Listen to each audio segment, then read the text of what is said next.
Hey everybody, Matt Hartman here again for Drunkard's Walk. Well, once again, it is time for a new episode, and this will be our 6th episode of Season 10. Have I yet said thank you to Jesse L.E. for our theme music, or Nick Jaramillo for our artwork? No, I haven't, but I'm trying to change up the cadence. Maybe you're listening to these one after another and you're tired of hearing me say the same thing over and over. You're tired of hearing me plead to you for a rating or review on iTunes or wherever you listen to the podcast.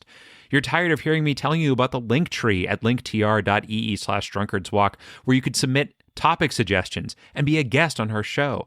And most of all, you're tired of hearing me tell you just how great Jethro is. Wait, I don't think I've ever said that before.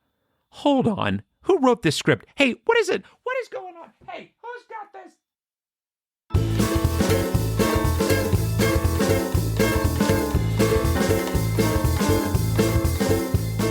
Hey, everybody. Welcome to Drunkard's Walk. It's me, Matt Hartman, one of the co-hosts of Drunkard's Walk. That's right. There are 2 hosts to this show.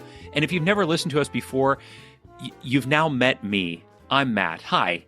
It's great to have you here. And I'd like to introduce you to my friend and co-host, the other host of the show, Jethro. Hey, everybody. Thanks, Matt. Longtime fan, first-time caller. It's great to be here. I can't wait to see what this podcast is all about. Sure. Actually, Jethro, you've been on the podcast before. You're one of the hosts, as I was mentioning. Yeah. Okay, yeah. I have these blackout periods that go for years at a time. Gosh. So who's president, by the way, right now? Joe Biden. The senator from Delaware, but I thought he just had a big plagiarism scandal. Oh, goodness. You have been blacked out for a while. How did he beat Reagan? That's my question. Well, there's a lot to catch you up on, but I don't have the time right now because we have to get to the show. See, Jethro, we walk through Wikipedia from one random page to another only using the links. What's Wikipedia? Oh, right. Okay, so think about the World Book encyclopedias. Oh, yeah, I've got a set on my shelf. Sure, of course you do. I live with my parents because I'm in 8th grade. Right. Okay, that sounds great. Well, it's like they took that and they put it, oh boy, this is going to blow your mind, on the internet. The what? Okay, so imagine, do you know what AOL is? I mean, there's 3 letters. No. No, we're too early. Do you remember the Atari? Do you have an Atari? Oh, yeah, Combat. Sure. Okay. Now imagine if you could play Combat against somebody who lived in Brazil. Wow, what a future it is. That's the internet. Well, there we go. That I fully understand it now. Good. I'm glad I was able to explain that all to you. So what we're going to do is, like I said, we're going to go from one random topic to another. Our random topic that we're starting at was determined by where we ended last week. And it was none other than Putt Putt Travels Through Time, which, Jethro, as an 8th grader, I'm sure you're familiar with. Oh, I love it. Yeah. Actually, sidebar, my first, not my first job, but my second job was at a Putt Putt golfing games. So I have a very strong emotional connection to Putt Putt golfing games. Did you tell us that last week? I don't know. I've been in a coma. Oh, right. Sorry. Yeah, I forgot. I should remember better than you, I guess. Well, anyway, this has nothing to do with Putt Putt, the mini golf. This has to do with a little car named Putt Putt that we learned all about last week for the very first time. But Jethro, we have to know where we're going. We need a destination. We need to know where we're going to end up. And you know what? A couple seasons ago, and again, you won't remember, Jethro, because you've been asleep this whole time. We were lucky enough. A coma is not asleep, Matt. A coma is a very different thing. Excuse me. We were blacked out. Well, you know. So it was asleep. It was the metaphorical asleep. Okay, well, you know, it's very offensive to those of us who've been in comas to refer to it as sleep. All right. And that's fine. You know better, you do better, you've learned, you're forgiven. I thank you. I appreciate that. Well, anyway, we were really fortunate to meet Christopher DeFilippis, who is an author, a podcaster, an entertainer extraordinaire, and we've had him on twice, and he is back for a third time. Woohoo! Chris, welcome back, buddy. Hey, it's great to be here. Thanks for having me back. Absolutely. Our pleasure. Thanks for coming. It's so good to have you, and so good to see you again. And boy, it is. Yeah, it's been. We didn't talk to you last season. We talked to you in season 8, maybe season 7. I'm trying to. Yeah, season 8, and you gave us the Montauk project. Yes, which was a really cool destination and a thing that we had never heard of before. So thank you for that. We appreciate it. Anything I can do to promote conspiracy theories across Long Island, I'm your man. Awesome. It feels like Long Island's probably pretty soaked in conspiracy theories. Yeah, I would think that it may just be. And also, you've got a new podcast that you are working on and that you're doing and that you've decorated. Unfortunately, we don't have video, but you've decorated behind you for. Can you tell our wonderful listeners a little bit about your new podcast? Yeah, I don't even know what to call it because it's technically not a podcast. It's a YouTube sorry, it show. Isn't. I apologize. It is not a podcast. A but show. In my brain, I call it the podcast, and I say we're going to do the podcast tonight. Or so I'm such a dyed in the wool podcaster that to me it's a podcast, and the video aspect is just incidental. So I'm right at home calling it a podcast. If anybody's familiar with the Quantum Leap podcast, which is also one of the shows that I do that I've been hosting for a number of years, the creator of that show, his name is Albie. And just recently, he decided that he wanted to do a show reviewing Star Trek. I mean, there are none of those out there. We figured we'd really hit on something. Exactly. So we started a new show. It's called Trexploration. And you can find it on YouTube. I guess it's youtube.com/Trexploration @Trexploration. I don't know how you do it, but it's like exploration with Trek in front of it, just in case that wasn't clear. Right. Yeah. No, I did. I was listening to you guys talk about it a little bit, and it was mentioned that if you were a Patreon a patron, I guess, that you could get the audio version of it. Yes. At that point. So folks, if you're interested in that, check that out and become a patron, and then it will kind of be like a podcast for you, sort of. Yeah, that's how I've been listening to it primarily, because I don't have the fortitude to sit down and watch myself on video for an hour or two. I'm much more comfortable driving around in my car and hearing myself, because I love hearing myself talk, as you're well aware by this point. Well, not you, Jethro. You've been in a coma, but I think thank you. So it's so nice of you to acknowledge. I'm very supportive. I'm coma curious, so it's good. We got to have a deeper dive later. All right. A lot of yes-anding going on here. I love it. That's fantastic. So that's awesome, and it's pretty new, right? I mean, you guys.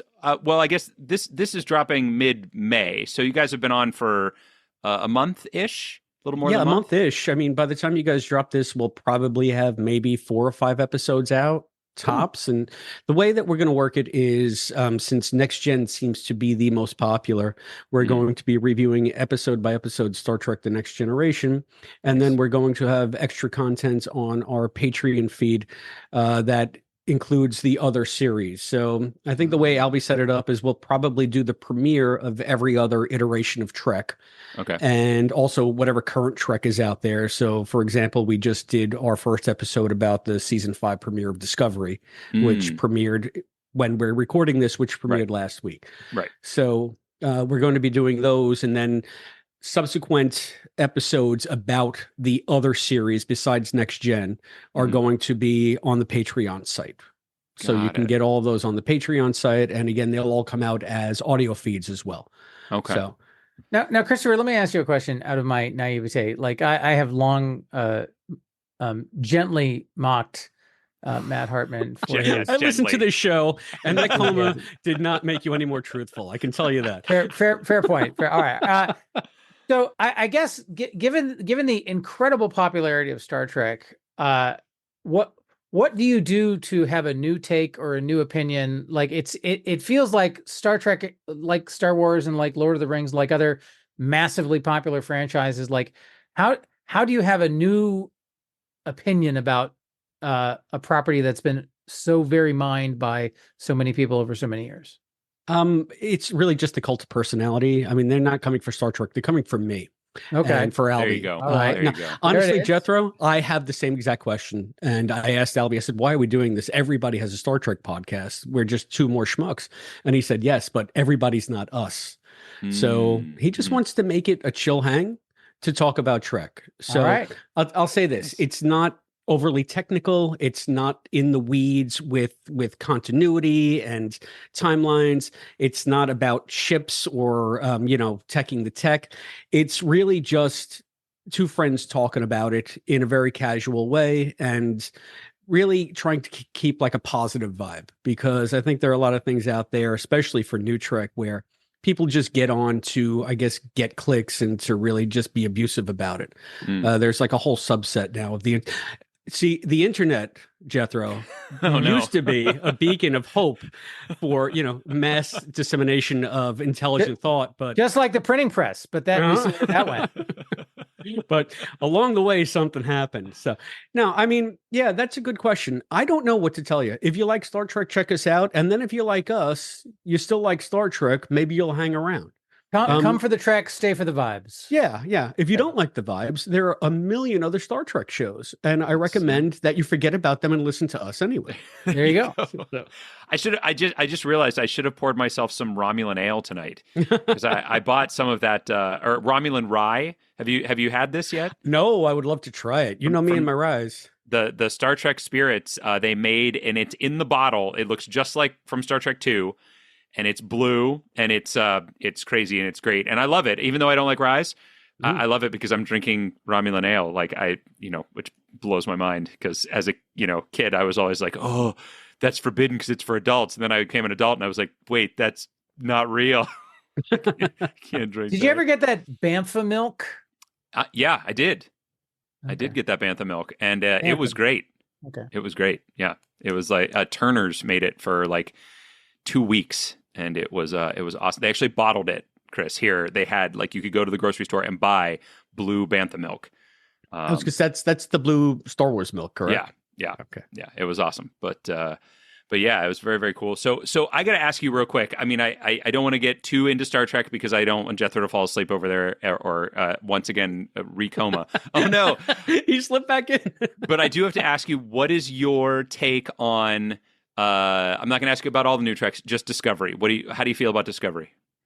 I sort of enjoy it in the moment when I'm watching it, and then when I'm done watching it, I find almost nothing memorable about it. But I don't immediately forget it, right? Immediately forget it. Yeah. It's crazy. Like I am not a huge fan of it. I continue to watch it because I like to watch Star Trek, and I want to like it. And there are things about it that I like. But I know I posted a thing on TikTok the other day about the premiere, and there were just some things I didn't really like about it. And somebody stitched it and said, "I'll do you one better." I went and hit autoplay, watched the whole episode, and thought, "Gosh, it's just a retread, and I feel like I've seen it before, and it's just the same old thing all the time." And then I realized I was watching the season 4 premiere, and I just completely forgotten that that's what it was about. And I was like, "Yeah, that actually happened to me 2 seasons ago when I hit autoplay and it started playing like season 1." And I was like, "Wait, have I seen this before somewhere?" So yeah, I feel very much the same way.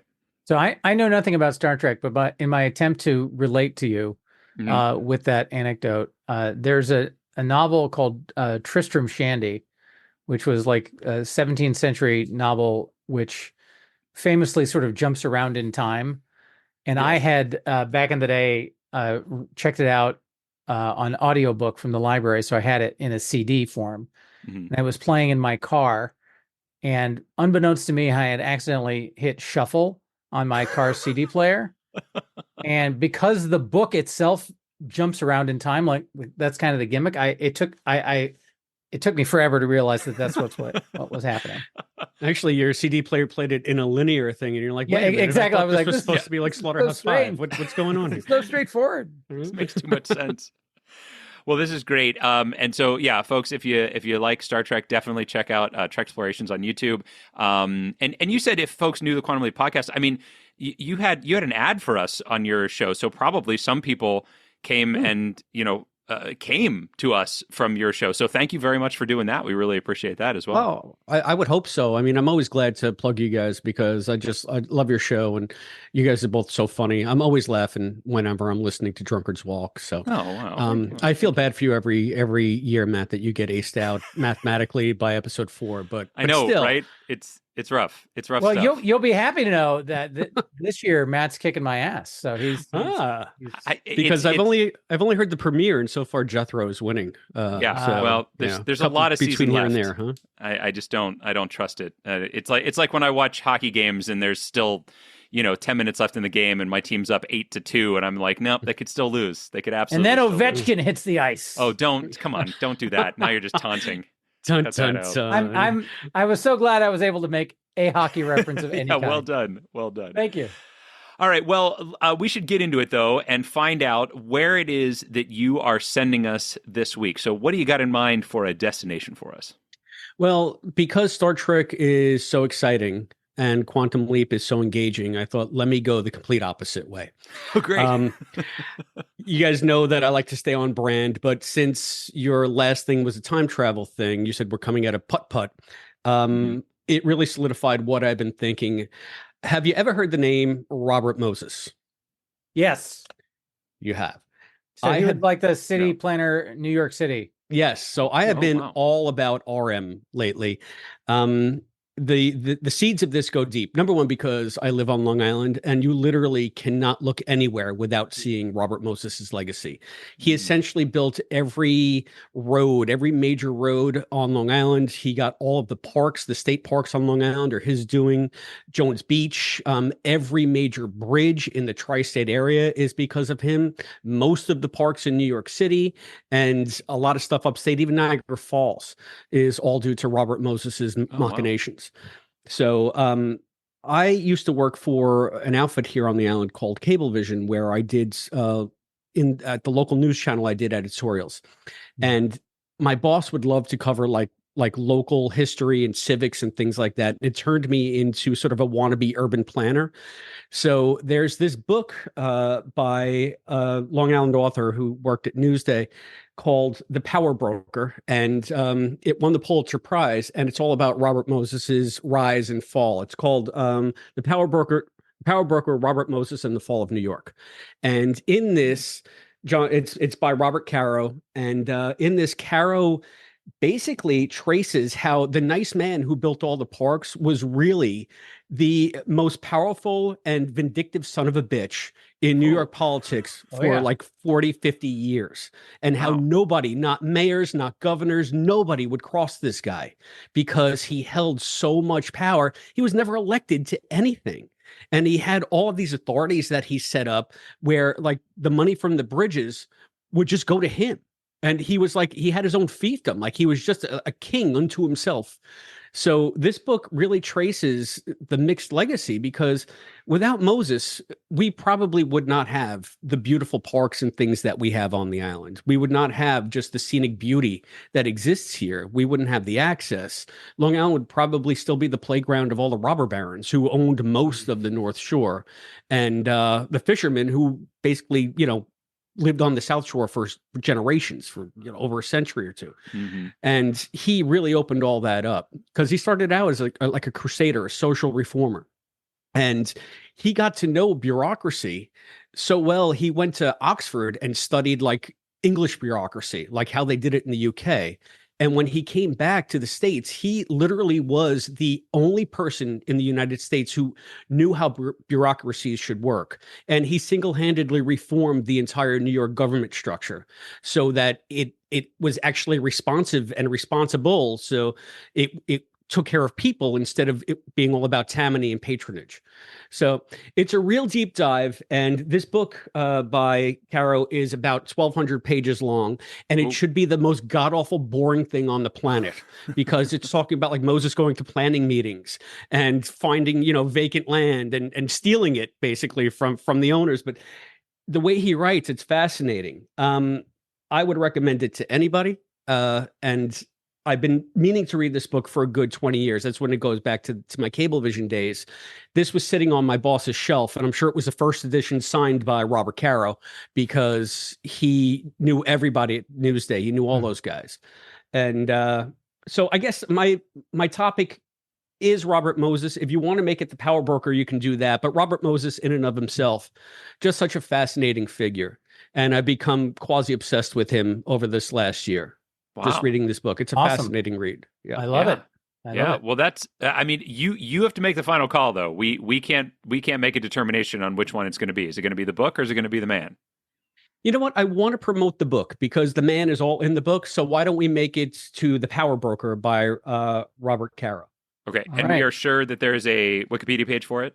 That I'm not sure of. I only looked up Robert Moses. It won the Pulitzer, for heaven's sakes. I got to think that it has one. I understand, but... Yeah, I'm going to double check that for you guys right now. It does. Been burned before. It does. You caught me unaware. It does. It does? Right. You're sure? Okay. Yeah. Okay. All right. Excellent. So... Yeah. All right. Well, this is great. So Jethro has heard of Moses. I have not, but I've gotten a crash course here, which is awesome. So that's going to help out immensely, I think, on our trying to get there, especially since we're going there from a children's video game. The two do not seem connected in any way. But as we know, and as Wikipedia has taught us many times, there are always connections.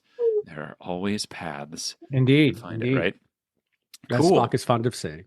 Yes. Yeah. Oh, there are always possibilities. Yes. Well, this is great. I can't wait to try to get to this book. Before we let you go, I got to ask, are you drinking anything tonight? I see you sipping out of a mug, so I'm guessing coffee, perhaps? Having a nice cup of coffee. Cup of coffee, just straight up decaf. Are we drinking decaf at this point? No. Yeah, I wanted to be on my A game with both of you. So, yeah, it's been a long week, and I feel like if I have even a little bit, I'm going to fall asleep. So, okay, we'll stick with the coffee. And how about you guys? Well, I'm really well rested, so I am having a Heaven Hill bourbon on with my gigantic pretentious ice cube, although it has shrunk considerably. Because I started well before this podcast started. Oh, good. Oh, great. Oh, good. Well, I'll try to hold it together then, I guess. I am drinking Bibb and Tucker, a double char bourbon, which a friend of mine got for me, aged 6 years, it says, made in Tennessee. It's quite delightful. I like a little bit of a smoky taste, and that double char is doing its job. So.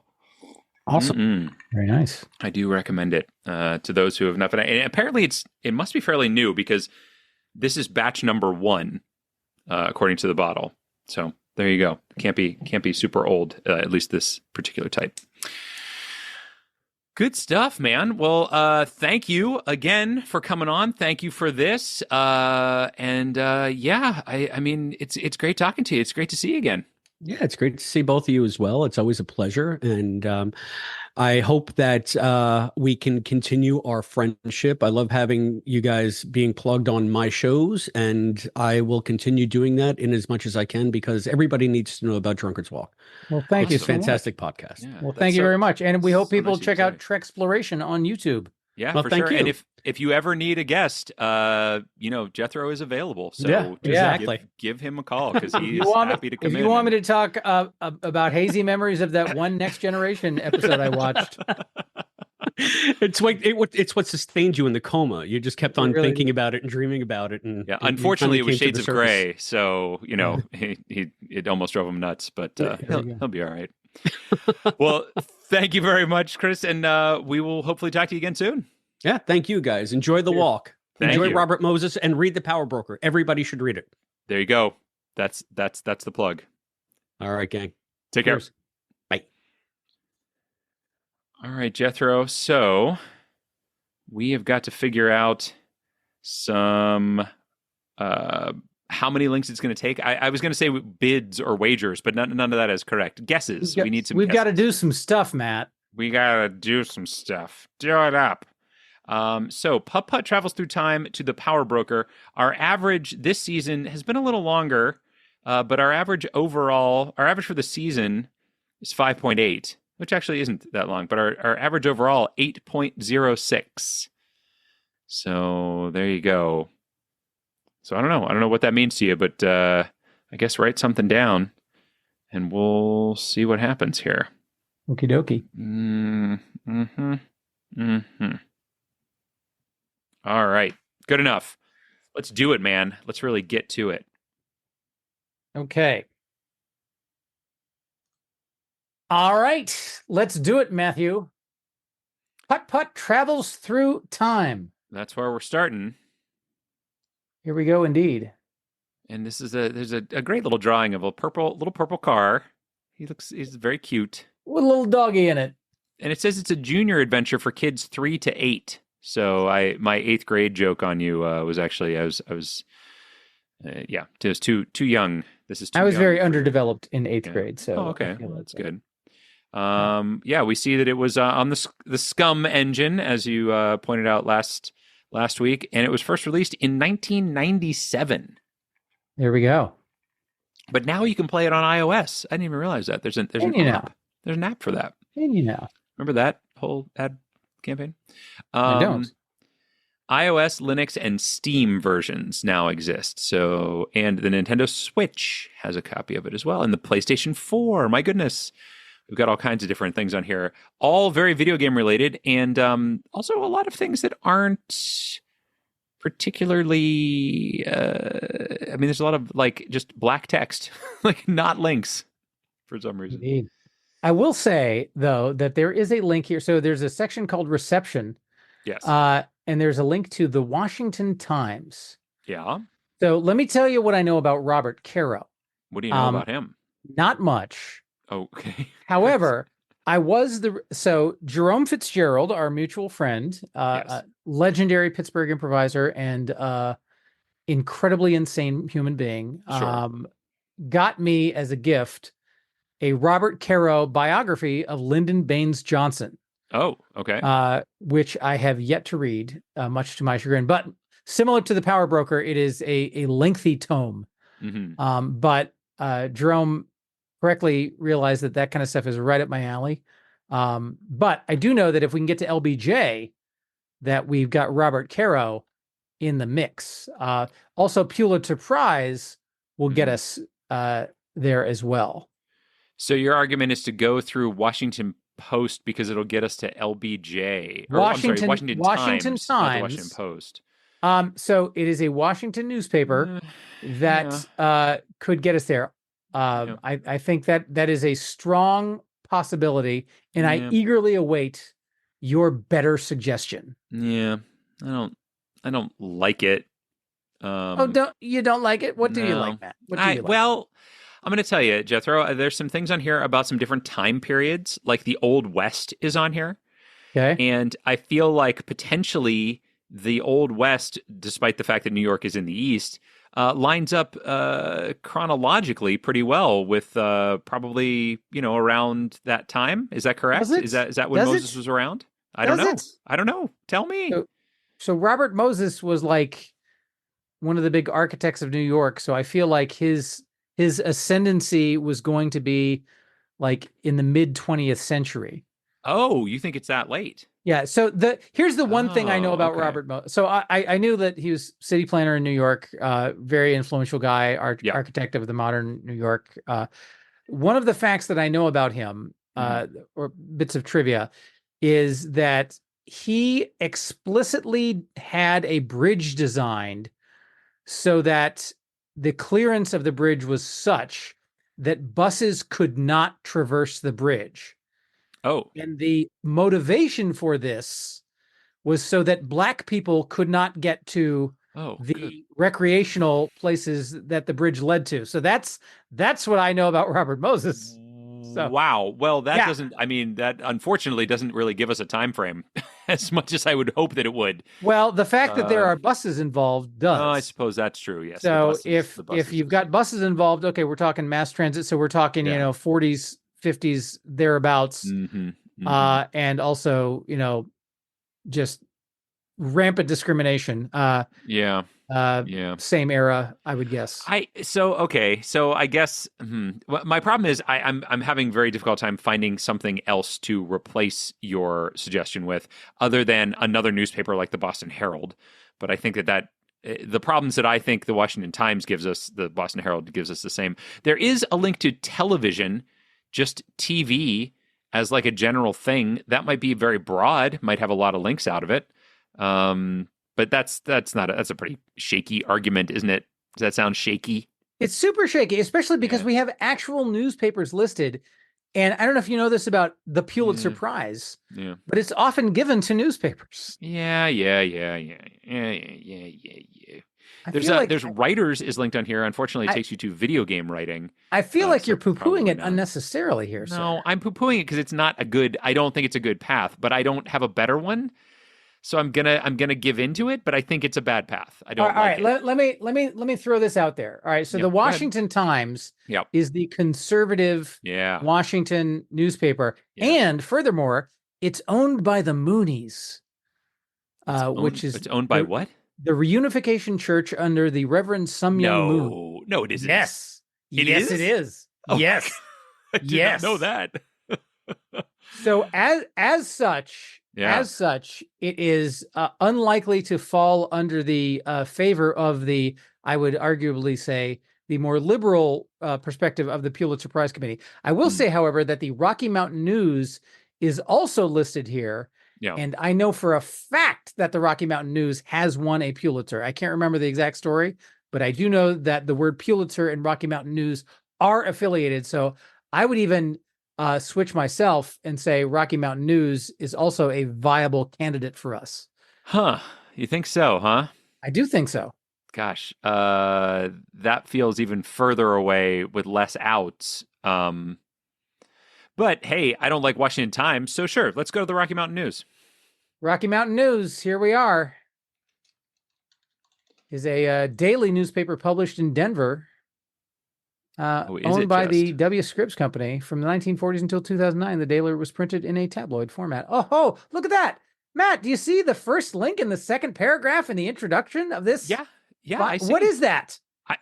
Pulitzer Prizes. I didn't doubt that Pulitzer Prize would be on this page. I feel like you doubted it. I didn't. I just don't know that Pulitzer Prize is the path that I would want to take here. You want to go to Pulitzer Prize to go to Caro to go to the book? And that's because the book itself won a Pulitzer Prize. We don't even need to go through Caro. Oh, the book itself. Oh, I thought Caro just won. I didn't know he won it for this book. No, that's if my memory is correct, Christopher told us that this book won the Pulitzer Prize. Did he? I guess I missed that. I apologize. So does Pulitzer Prize take us to actual just Pulitzer Prize, or does it take us to Pulitzer Prize for journalism? Well, it's interesting because under the awards section, there are links that take us specifically to the Pulitzer Prize for news photography. Yeah. And the Pulitzer Prize for feature photography. Right. And the Pulitzer Prize for feature writing. Right. Which none of those would be good, I don't think. But there is one that just says Pulitzer Prize that takes you to the Pulitzer Prize. It's so true. Which, again, probably will not have a list of everything that's ever won the Pulitzer Prize, but it is going to have we're going to be able to get there, right? I mean, one would think. Yeah. I would think so too. Matt. I don't know how to argue anything else. The only arguments I would make would take us longer. So let's go to Pulitzer Prize. I love it. Pulitzer Prize. Here we go. Pulitzer is an award administered by Columbia University for achievements in newspaper, magazine, online journalism, literature, and musical composition in the United States. There you go.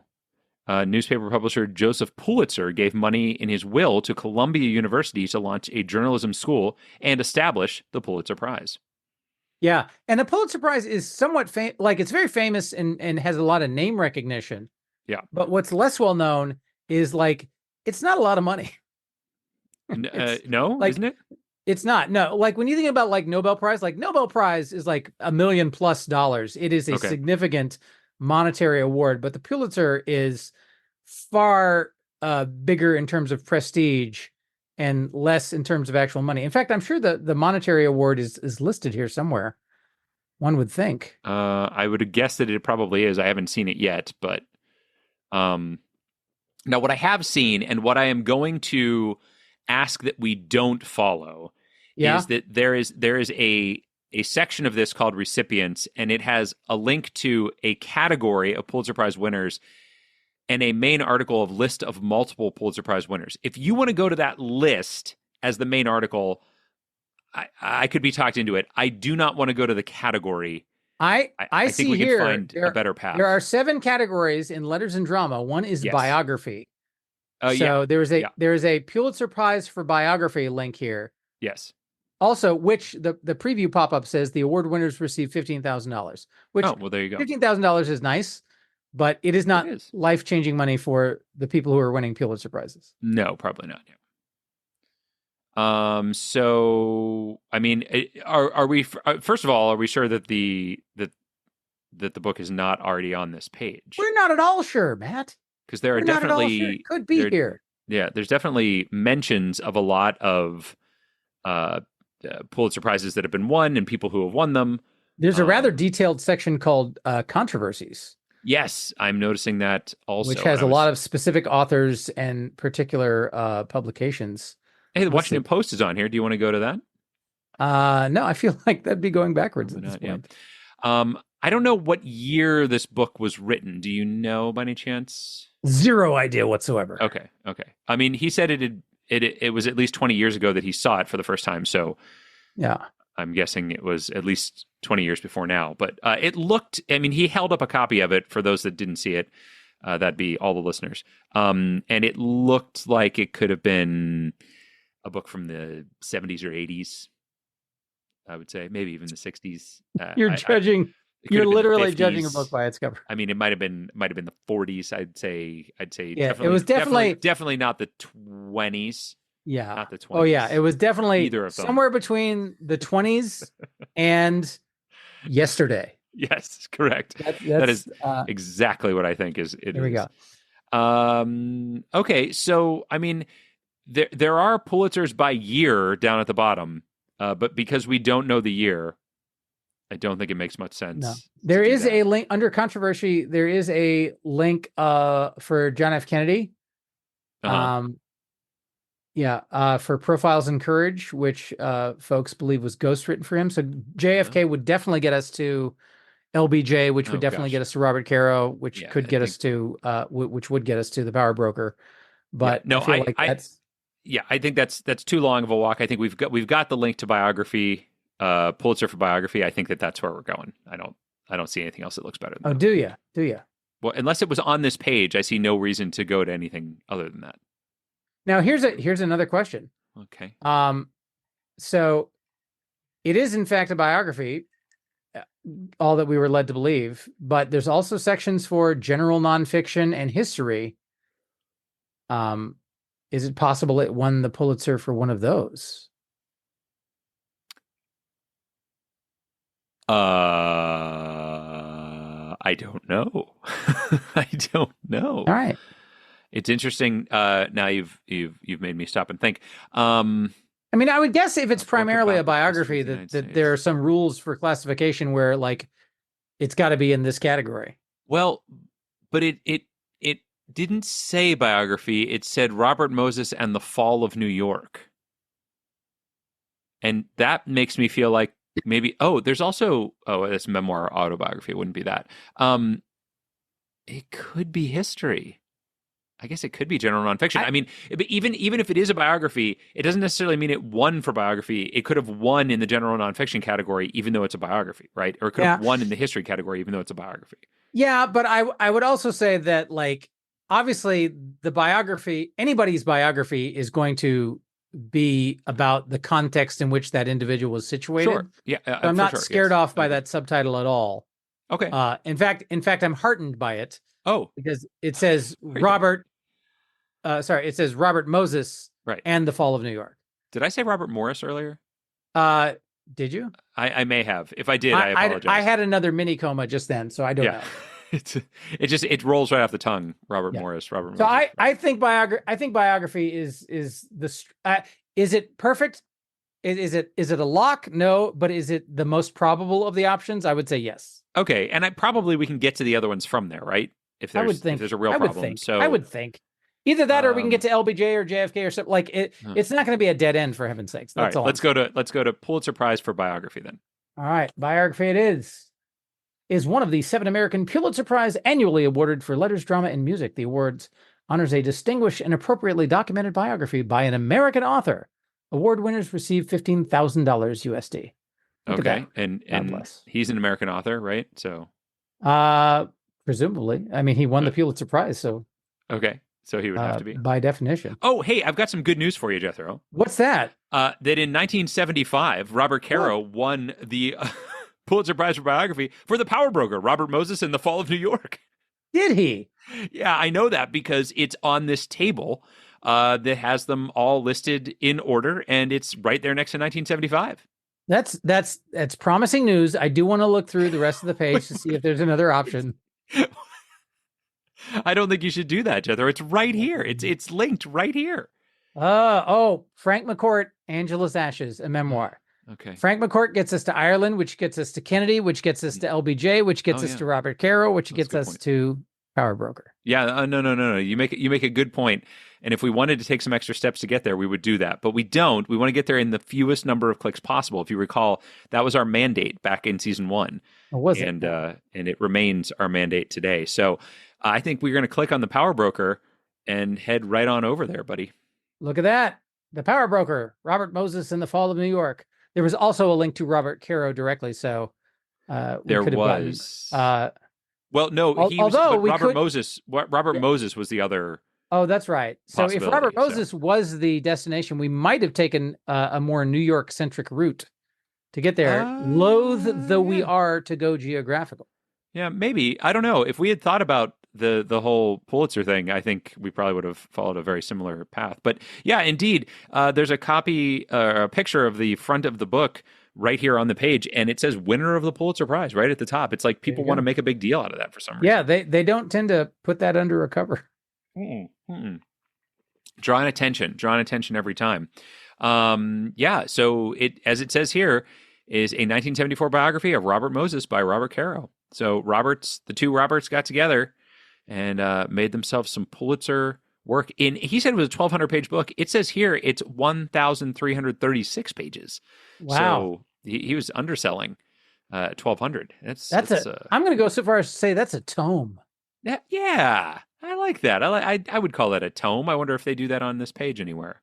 Well, you know what? We'll find out next week when we have to leave this page and look through it and find all the links. But right now, Jethro, what we need to do is take a look at how many steps it actually took us and how we did as far as our bidding was concerned. Oh, I said bidding again. Our guessing was concerned. So our gambling with no money.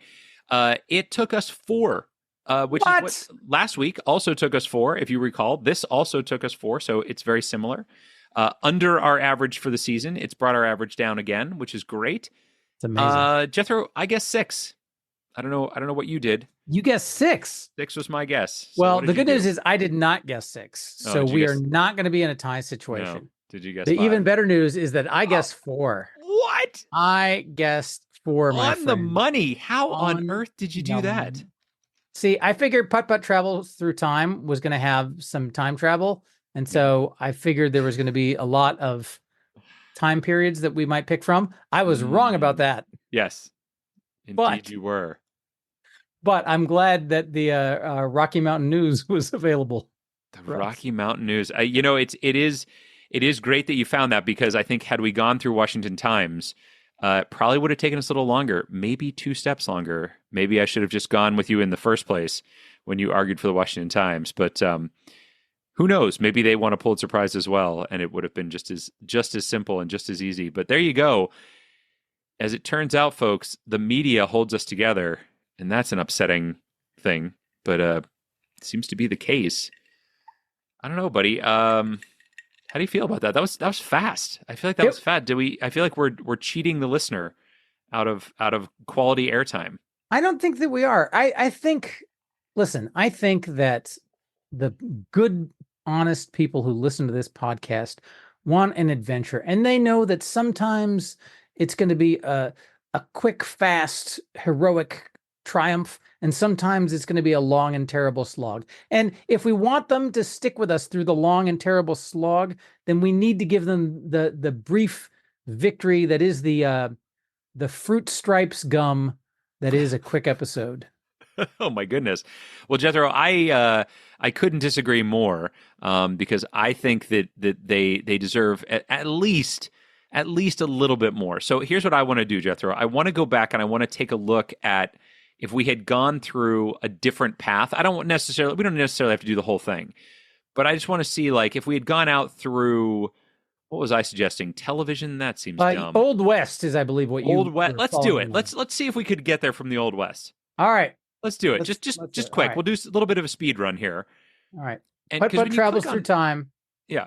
We click on Old West. And you're going to see that it is a huge page. It is a large page. Huge. And if I was going to try to get to a biography from here, I might go down to the word novel, which unfortunately takes you to Western fiction. So don't do that.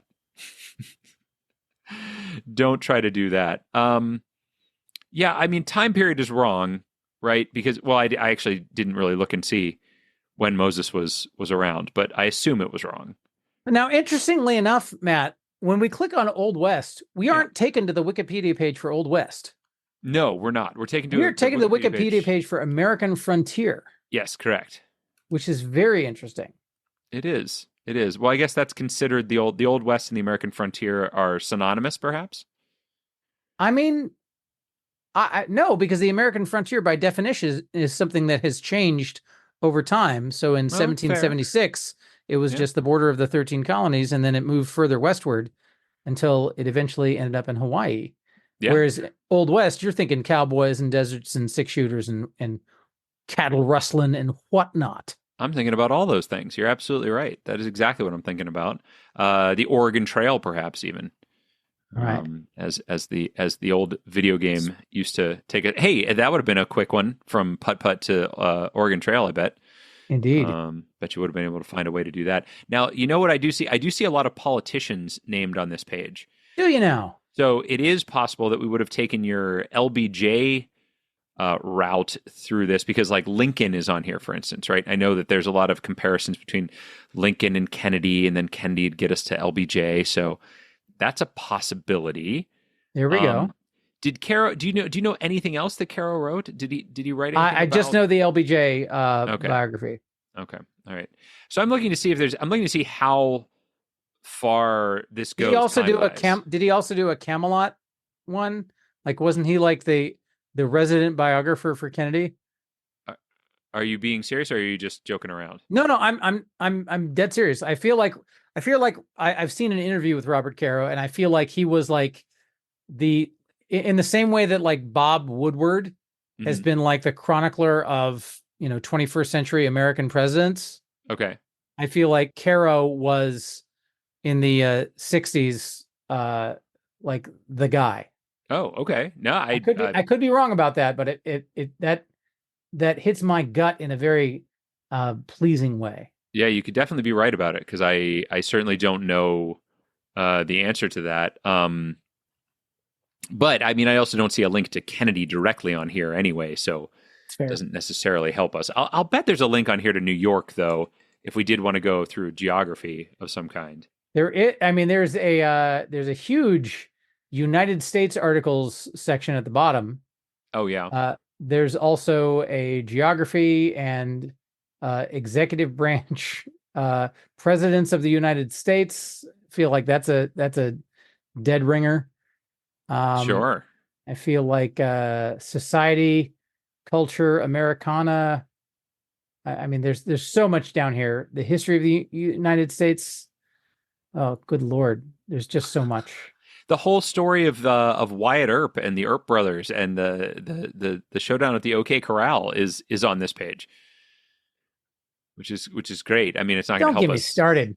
Wouldn't help us, but it's still really fun. It's fun that it's on this page, I think. Ooh, so under history of the United States, this is in the bottom purple section. Okay. There is a section for places, and under places, there's a category called cities, and there's a link there for urban history.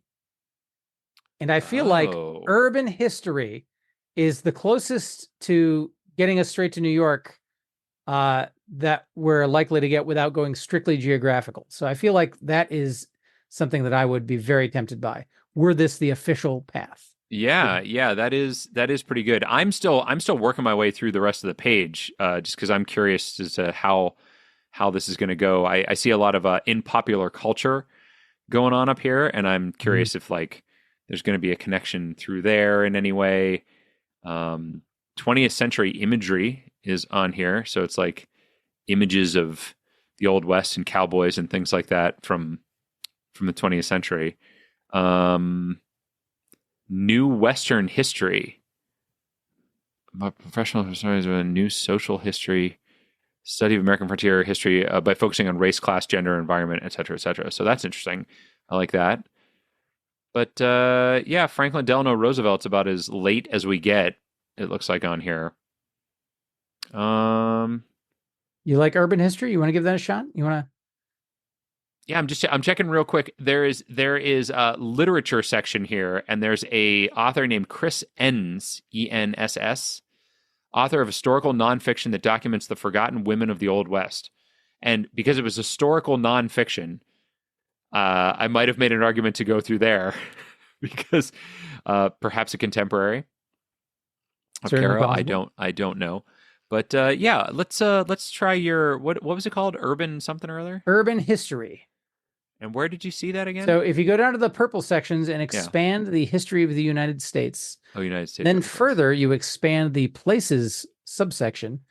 There is a cities section, which has two links only, urban history and cities. And if you click on urban history, I feel like that's where we want to go. Oh, there it is. Okay, let's do it. Let's go. Let's see what that takes us to. Here we go. American urban history. Oh, that's pretty big. Historiography, new urban history. Is he just gonna be on this page? I'm gonna go ahead and skip down to the 20th century section because I feel like that's where we want to be. Good. The 20th century. Oh, okay. Not so bad. So there is a history of urban planning section, okay, or an article that is linked here, which I feel like could be up there, but I still want to scroll through and see if there's any more detail about our good friend. I see LaGuardia is linked on here. The person, not the place. That gets us to New York, though. Well, yeah, but I mean, depending on the time frame, I mean, LaGuardia might have been around. There is a link for the history of New York City. Oh. And I mean, New York City itself is pretty geographical, but history of, I feel like, makes it less so. Yeah, I would agree. And also, with that. by the way, a link for history of Pittsburgh. Oh, is that right? Yeah.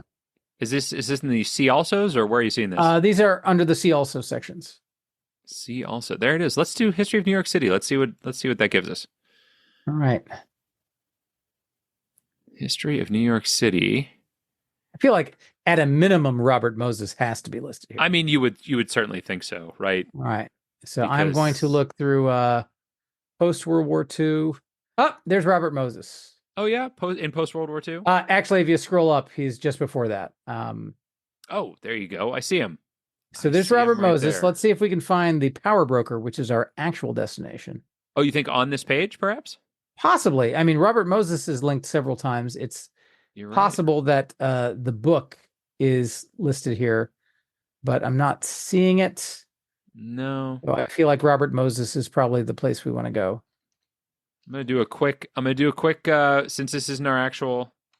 You're gonna control F it. Quick control F, just to make sure Power Broker wasn't on the page. It is not. Look at you. It is not. All right, let's go to Moses. Let's and I mean, obviously, we know where we're going from here, right? So, wouldn't it be terrible if the book weren't listed as a link? Oh my gosh, that would be surprising. It is, though. The Power Broker, it's right there at the end of the summary section. Well, there you go. So let's see. So that's one link to the Power Broker, one link to Robert Moses, one link to the history of New York, one link to urban history, one link to the Old West. So it's 5. So it would have taken us an extra link. So yeah. So well done in getting us here, and then we would have been tied had we taken 5 to get here. So well done. You saved us all, Jethro. There we go. You're the hero this week, but next week you shall be the villain. Yeah. I think the real villain is Robert Moses, because if you look at through some of this stuff. Like Yeah. his efforts to keep black people from swimming were not subtle and were Gross. pretty damn racist. So he's the official villain of the week, Robert Moses. Yay! All right. If you had Robert Moses on your bingo card, check him off for villains. See what you got next week. Well, Matt, we did it. Are you satisfied now? Do you feel like the people have gotten? I do. I feel like we've given them what they want, and if they didn't want that, they would have hung up by now. Hung up? There we go. Is that how you? No. That's my understanding of this newfangled technology. Is you hang up. Perfect. I'm glad that you understand it better than I do. Well, Jethro, I am excited to talk to you again next week and see where we will go from the power broker, and hopefully it will be somebody who is a little less of an evil villain.